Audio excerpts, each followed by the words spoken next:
pour une vidéo que je vais vous faire depuis un petit moment. Je vous en avais d'ailleurs parlé dans une vidéo, je sais plus laquelle. Je vais vous conseiller 2 livres selon les séries Netflix que j'ai aimées et que vous avez probablement aimées. En gros, je vais vous dire si vous avez aimé telle série, vous aimerez tel livre. Je me suis dit que c'était un format qui pouvait être refait si ça vous plaisait. Donc si ça vous plaît, dites-le moi dans les commentaires, je le referai. J'ai pris 5 séries pour commencer et donc j'ai pris 10 livres pour commencer. Et ce sont des séries Netflix, on est sur un spécial Netflix. On commence avec, si tu as aimé Sex Education, tu aimeras... Roulement de tambour, j'adore Sex Education, c'est vraiment une de mes séries préférées au monde depuis qu'elle est sortie, je suis fan. Et donc j'ai tout de suite pensé au livre 16 nuances de première fois, publié aux éditions Erol, qui est écrit par 16 auteurs-autrices puisque ce sont des nouvelles à l'intérieur. Ce sont 16 nouvelles qui abordent les premières fois, mais de bien des manières parce que je trouve que c'est génial de montrer à quel point une première fois n'est pas forcément la première fois très hétéronormée comme on l'entend. D'ailleurs, je tiens quand même à préciser aussi que ce livre montre que les premières fois ne sont pas toujours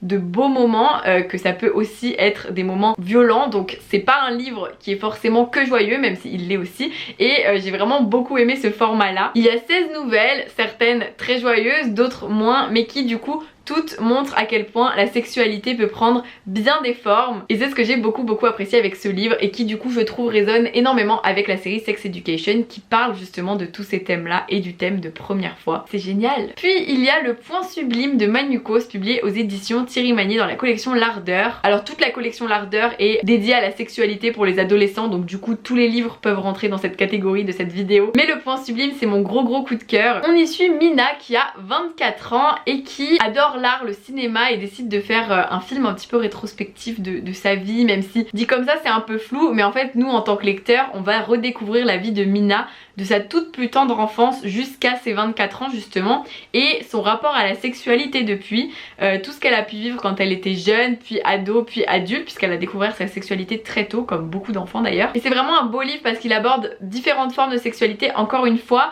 il y a énormément de tolérance et de réalisme sur tout ce qui est écrit dans cette histoire. On fait très attention justement au plaisir féminin, au fait que les femmes aussi peuvent aimer la sexualité, se masturber, donc super intéressant. C'est vraiment un de mes gros coups de cœur de cette année, donc je suis trop contente et j'espère que vous le lirez. Et pour moi il résonne encore une fois très bien avec Sex Education, puisque on est vraiment sur cet apprentissage de la sexualité que finalement Mina a fait seule, alors que Sex Education est une série qui a aussi pour vocation finalement à éduquer les jeunes, et ça j'adore. Mais du coup ça résonne très bien, ça match totalement, donc si vous aimez Sex Education, honnêtement, je suis sûre à 100% que vous ne pourrez que aimer Le Point Sublime. Je précise d'ailleurs, aucun spoiler dans les commentaires s'il vous plaît, par respect pour toutes celles et ceux qui n'ont pas encore regardé les séries. Par respect pour moi aussi si je n'ai pas encore fini une série, même si j'avoue j'ai tout fini. On passe donc à la série Squid Game que je suis en train de regarder et dont j'entends parler absolument partout en ce moment, qui est une série sur des personnes qui sont très endettées, qui se retrouvent dans une situation où elles doivent jouer à des jeux d'enfants, mais si elles ne réussissent pas les jeux, elles sont quick, c'est un peu gore. Mais du coup on est vraiment sur ce thème des jeux, de sélection, etc. Et là j'ai des livres qui rentre totalement dedans. Il y a pour commencer L'Élite de Joël Charbonneau, publié aux éditions Milan collection Macadam. Donc L'Élite, ça se passe dans un monde qui est le nôtre, mais qui est très différent du nôtre évidemment. La Terre ne se ressemble plus du tout à ce à quoi elle ressemblait à notre époque en fait, parce que les hommes, à cause de multiples guerres, ont tout détruit et les hommes à présent essayent de reconstruire tout ça. Dans ce monde, on suit le personnage de Sia qui va avoir 16 ans, et à 16 ans, la plupart des adolescents doivent se trouver un travail ou s'ils font partie de l'élite et qu'ils sont donc choisis pour le testing, ils vont devoir relever des épreuves pour rentrer à l'université. Et ce sont donc les gagnants qui y accèdent, ou plutôt devrais-je dire les survivants, parce que Sia va vite comprendre que ces jeux sont absolument plus terribles que ce à quoi elle s'attendait et qu'elle ne peut faire vraiment confiance à personne. C'est une dystopie, c'est un peu comme Squid Game dans le sens où on a des jeux assez, on va dire gore un petit peu, dans le sens où on sait jamais si les personnages vont s'en sortir vivants, ça va toujours plus loin, il y a beaucoup de retournements de situation, donc c'est ce que j'ai adoré dans cette histoire. Et c'est une trilogie, donc les 3 tomes sont géniaux. J'ai vraiment adoré cette série parce qu'il y a beaucoup de dystopies qui sont sorties, mais je trouve qu'il y en a certaines qui sont au-dessus des autres et pour moi l'élite est au-dessus des autres. Et en autre série au-dessus des autres, si vous avez aimé Squid Game, vous devez forcément lire Hunger Games de Suzanne Collins, publié aux éditions Pocket Jeunesse. Même le titre ressemble quoi, c'est la même chose. Non mais Hunger Games, s'il y en a encore parmi vous qui ne savent pas de quoi ça parle, c'est un autre univers encore une fois qui a été encore une fois ravagé par les hommes, les guerres, et donc la population est divisée en 12 districts du plus riche au plus pauvre. Le district 12 c'est le plus pauvre et on va suivre Katniss qui vit dans ce district. Et pour maintenir la paix, lol, le Capitole qui gère tous les districts organise des Hunger Games chaque année où une fille et un garçon de chaque district sont envoyés aux Hunger Games. Et dans cette arène, une immense arène où les gens doivent s'entretuer en fait, seul le dernier survivant ou la dernière survivante sort vivant puisqu'il aura tué tous les autres, enfin en tout cas tout le monde s'entretue et ça s'appelle donc les jeux de la faim, les Hunger Games. C'est terrible mais du coup ça rentre totalement dans Squid Game au niveau du thème, des jeux etc et des morts aussi. Hunger Games c'est génial, je trouve que c'est, enfin moi je trouvais ça super novateur évidemment à l'époque où je l'ai lu puisque c'était une des premières dystopies que je lisais, mais c'est passionnant, c'est génial. C'est méga addictif, on peut pas s'arrêter. Je trouve que tout est tellement bien ficelé du début à la fin et en plus c'est une trilogie encore une fois, donc vous avez un tome 2 et un tome 3 et ça monte tout le temps et c'est toujours aussi génial. Donc vraiment Hunger Games, pépite. Puis il y a la série Elite qui est une série espagnole que j'ai beaucoup appréciée aussi. Alors les livres que j'ai trouvés sont un peu moins, comment dire, en gros dans Elite on va suivre un lycée espagnol donc, et il va y avoir un décès ou un meurtre, on ne sait pas, et tout au long de la série on va essayer de comprendre en fait qui a tué le personnage qui décède. Je n'en dis pas plus. Ce que je veux dire juste c'est que moi dans mes lectures c'est plutôt des romans ado, jeune adulte. Elite c'est une série qui est aussi ado, jeune adulte, mais les personnages sont beaucoup aussi centrés sur la sexualité etc. C'est très grosse fête, on aime coucher avec tout le monde et tout, qui n'est pas grave du tout évidemment, mais c'est juste que les livres que j'ai choisis sont pas dans ce thème là, c'est plus des livres qui se passent au lycée et où il y a ce genre d'enquête justement où on se demande qui est le coupable de cette histoire. Et pour commencer j'ai pensé à Meurtre mode d'emploi de Holly Jackson, publié aux éditions Casterman. C'est l'histoire de Pippa qui fait son TPE, vous savez le truc qu'on fait en première là, et donc pour son TPE un peu en mode journaliste, Pippa va rouvrir une enquête fermée depuis 5 ans, une enquête dans laquelle elle est persuadée que le coupable, qui est décédé d'ailleurs, n'est pas le coupable et qu'on a vraiment tout mis sur cette personne qui en plus en étant décédée c'était un petit peu facile. En gros Andy Bell est morte, elle a disparu et Sal Singh, son petit ami de l'époque, l'aurait tué et se serait ensuite suicidé et l'affaire s'est arrêtée là. Sauf que Pippa elle est persuadée que c'est pas Sal Singh le coupable et durant son TPE elle va enquêter et découvrir plein de choses jusqu'à peut-être se mettre en danger et c'est vraiment une histoire qui est addictive au possible. C'est un peu comme Elite où on n'arrive pas trop à s'arrêter entre chaque épisode. Avec Meurtre mode d'emploi on n'a pas très envie de s'arrêter entre chaque chapitre, moi je vous le dis. C'est vraiment une pépite au niveau livre d'enquête thriller, j'ai vraiment adoré, un de mes préférés donc je ne peux que vous le recommander. Et dans le même thème on a Kiman de Karen McManus, publié aux éditions Nathan. Encore une fois c'est pareil, il se passe quelque chose de grave et on ne sait pas qui ment. C'est comme dans Elite, on sait qu'il y a plein de personnages qui mentent mais on sait pas lesquels. Et on va suivre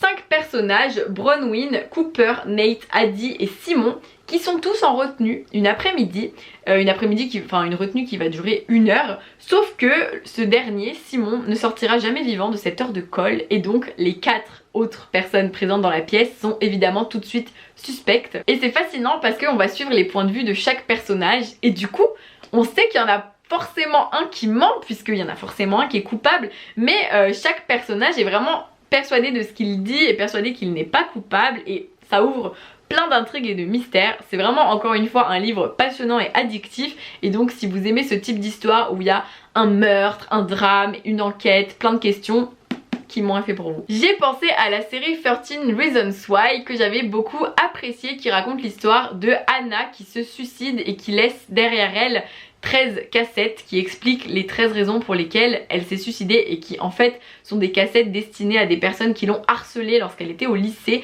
Donc un livre très dur, une série aussi.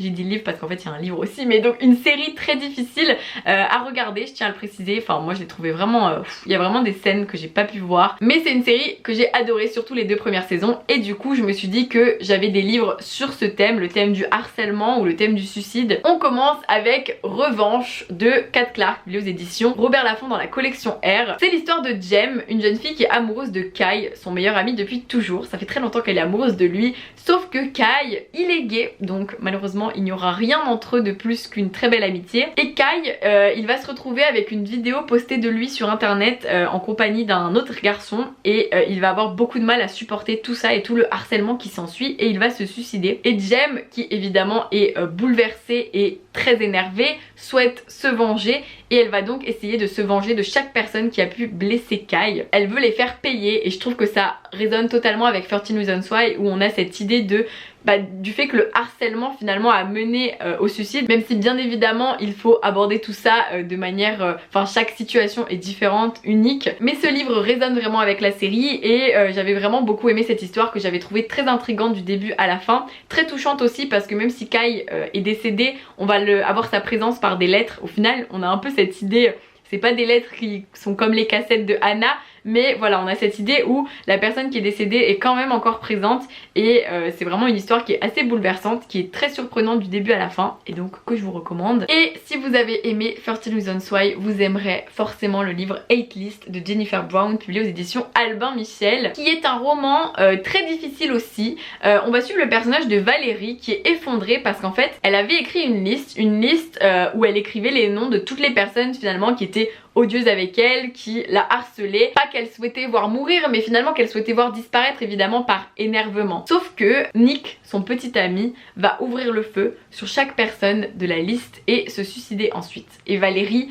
elle est persuadée finalement qu'elle est responsable de tout ça puisque c'est elle qui a écrit cette liste alors qu'elle n'a jamais voulu que tout le monde meure vraiment et elle va devoir retourner au lycée suite à toute cette histoire terrible et essayer de comprendre pourquoi Nick a réagi de cette manière et je n'en dis pas plus mais c'est une histoire encore une fois très intrigante, beaucoup de suspense qui aborde le harcèlement scolaire. Le harcèlement scolaire et sexuel et tout ça évidemment parce que je dis harcèlement scolaire dans le cas de Hate List, mais 13 Reasons Why aborde le harcèlement de manière générale. Donc encore une fois ça résonne totalement avec la série, donc vous allez aimer. Et enfin une série un petit peu plus doudou, amusante, touchante, j'ai pensé à la série Atypical qui est une série que j'adore, qui raconte l'histoire de Sam qui est un adolescent autiste et on va suivre finalement son adolescence, son évolution au sein de sa famille, le fait que voilà il grandit, il a des envies d'indépendance, d'histoire d'amour et c'est vraiment une série qui est super touchante, très très drôle. Moi c'est ce qui ressort beaucoup. Du coup pour les livres que j'ai choisis, ce ne sont pas forcément des livres avec un personnage autiste puisque j'en ai pas lu énormément et que ceux que j'ai lus n'étaient pas spécialement aussi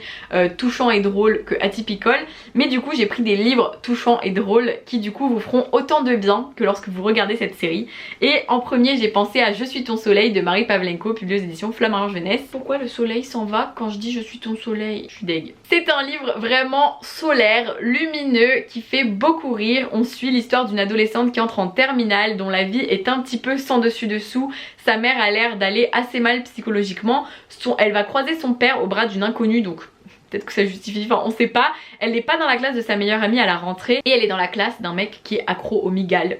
C'est vraiment un livre qui réunit et le rire et les émotions et c'est ce que j'ai énormément apprécié, c'est qu'on passe du rire aux larmes, on sourit beaucoup aussi, les personnages sont extrêmement attachants, les relations familiales sont importantes et je pense que comme dans Atypical où la famille a une place très importante, les relations avec les parents, avec les frères et sœurs, avec les amis et même les relations amoureuses, c'est vraiment tout ce qu'il y a aussi dans Je suis ton soleil, c'est pour ça que je ne peux que vous le recommander pour ça.